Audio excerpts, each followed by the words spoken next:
Samantala, bukod sa mga private security guard at mga sundalo mula Philippine Army, nagkalat din po ang K9 unit dito sa Araneta Center Bus Terminal. Matapos busisiin ang mga bagahe ay ipaamoy naman ito sa mga aso para matiyak na walang kontrabando. Nag-deploy rin ang MMDA ng mga bagger na tutulong sa mga pasero na magbuhat ng kanilang mga gamit o ito pong mga porter. Ngayong araw, nagsagawa ng random inspection ng LTO sa mga bus para tiyaking sumusunod ang mga ito sa mga lituntunin.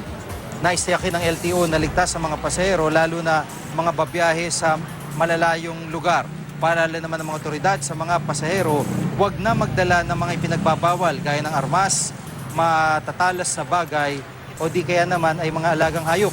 Huwag din magdala ng maraming pera, alahas at iba pang mamahaling bagay nang hindi mabiktima ng masasamang loob. Nag-ikot din kanina dito sa terminal ang mga taga-NCRPO at QCPD. Ayon sa NCRPO, wala silang namomonitor na malaking banta sa seguridad ng publiko. Sa kabila nito, magpapakalat ng 7,000 pulis sa Kamaynilan, partikular na tututukan nila ang mga matataong lugar.